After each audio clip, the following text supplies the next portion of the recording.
Historia de la Iglesia Cristiana.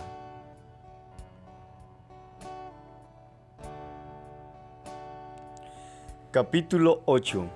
La Iglesia perseguida, del año 100 al año 313 después de Cristo. Tercera parte.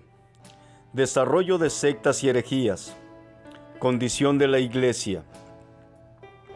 A la par del desarrollo de la doctrina teológica, estuvo el nacimiento de las sectas o herejías, como se las llamaban en la Iglesia cristiana. Mientras que la Iglesia era judía por sus miembros, y aún después, a medida que la regían hombres del tipo judío, tales como San Pedro y San Pablo, había solo una leve tendencia hacia el pensamiento abstracto y especulativo. No obstante, cuando la Iglesia estuvo compuesta en su mayoría por griegos, y en especial los griegos místicos y tendenciosos de Asia Menor, surgieron toda clase de opiniones y teorías que se desarrollaron con fuerza en la Iglesia. Los cristianos de los siglos II y III no solo lucharon en contra de un mundo pagano y adverso, sino también en contra de herejías y doctrinas corruptas dentro de su propio redil.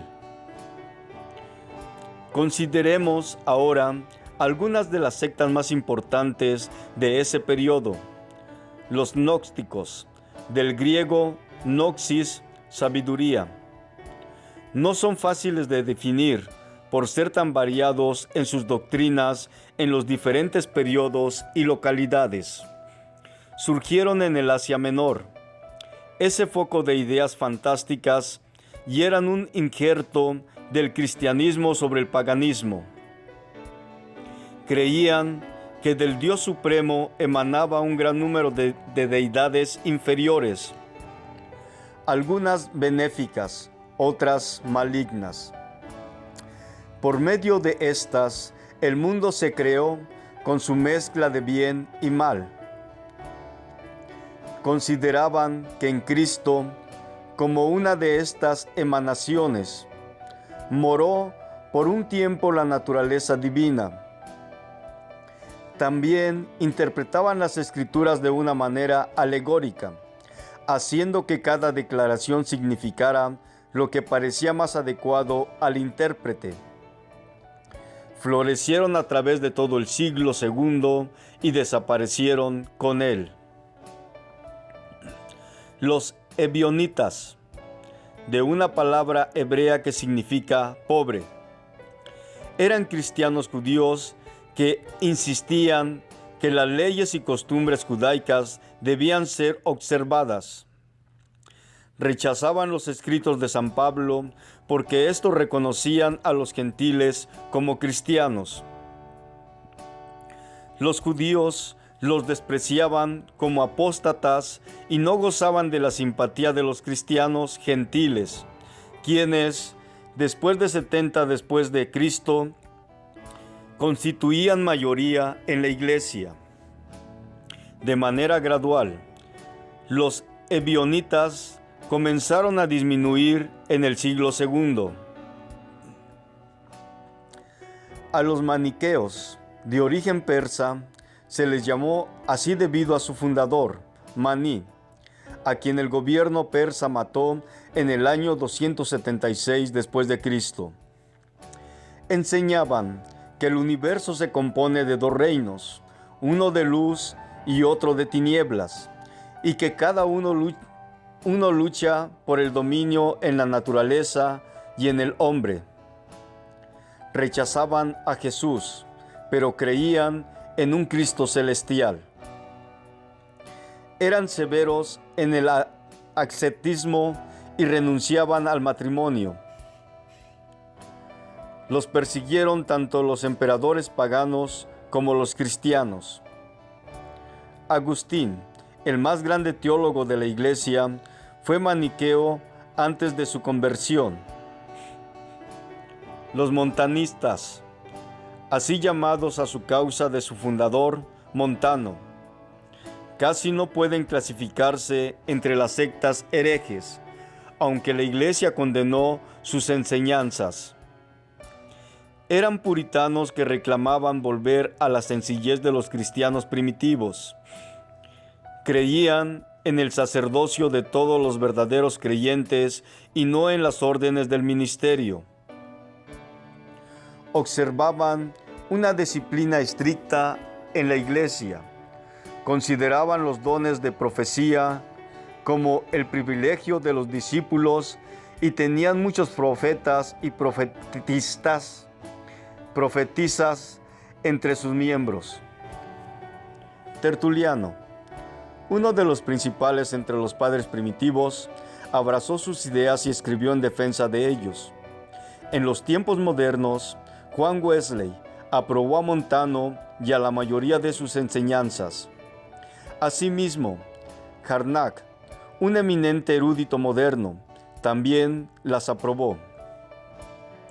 Acerca de estas sectas, y por lo general denominadas herejías, la dificultad de comprenderlas surge de que, excepto los montanistas y aún en este caso en gran medida, sus propios escritos ya no existen.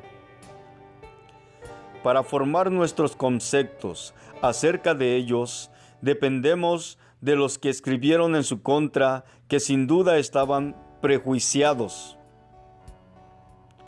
Supongamos, por ejemplo, que los metodistas, como denominación y con toda su literatura, dejasen de existir y que de 1000 años después los estudiantes procurasen investigar sus enseñanzas de los libros y folletos escritos en el siglo XVIII en contra de Juan Wesley. ¿A qué conclusiones tan erróneas llegarían y qué cuadro tan falso del metodismo se presentaría? Procuremos ahora descubrir la condición de la Iglesia durante los siglos de persecución, sobre todo en sus finales aproximadamente en el año 313 después de Cristo. Uno de los efectos que produjeron las pruebas que pasaron los cristianos de ese periodo fue una iglesia purificada. Las persecuciones mantenían alejados a todos los que no eran sinceros en su profesión. Nadie se unía a la iglesia por ganancia mundana ni popularidad.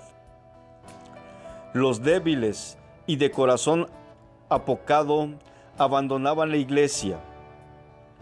Solo los que estaban dispuestos a ser fieles hasta la muerte eran los que hacían abiertamente seguidores de Cristo. La persecución sacudió a la iglesia, separando la cizaña del trigo. En sentido general, era una iglesia de enseñanza unificada. Era un cuerpo de muchos millones de personas que se extendía por un sinnúmero de países y que incluía muchas razas que hablaban muchos idiomas. Sin embargo, tenía una misma fe. Las diferentes sectas se levantaron, florecieron y gradualmente perecieron.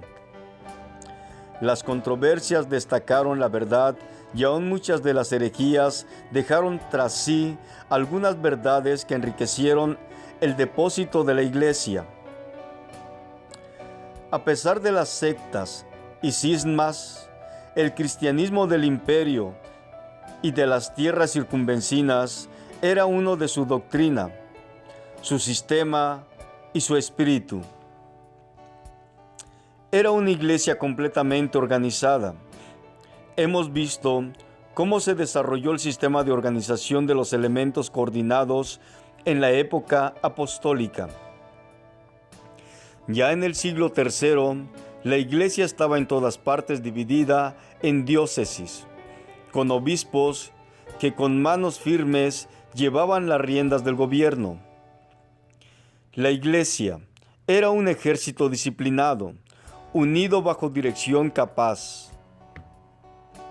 Dentro del Imperio Romano, bien organizado por fuera, pero por dentro en decadencia. había otro imperio de abundante vida y poder progresivo, la Iglesia cristiana.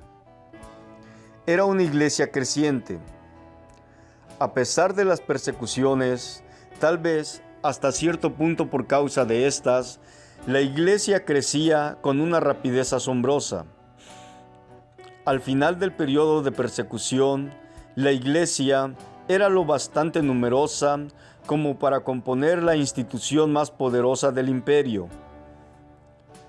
Gibbon, el historiador de este periodo, calculaba que los cristianos al final de las persecuciones formaban cuando menos la 10ª parte de la población. A partir de entonces, muchos escritores han aceptado sus declaraciones. Sin embargo, recientemente todo el tema se ha investigado con cuidado y la conclusión de los eruditos actuales es que los miembros de la Iglesia y sus simpatizantes componían la mitad de los 120 millones bajo el dominio de Roma. Una admirable muestra de evidencia se ha encontrado en las catatumbas de Roma, canteras subterráneas de gran extensión que durante 2 siglos fueron los lugares de escondite, de reunión y sepultura de los cristianos. Por las tumbas de los cristianos, como demuestran las inscripciones y símbolos sobre las mismas, algunos calculan que excedían a 7 millones y ningún explorador calcula menos de 2 millones. 4 millones en 7 generaciones quizás sería una buena conclusión.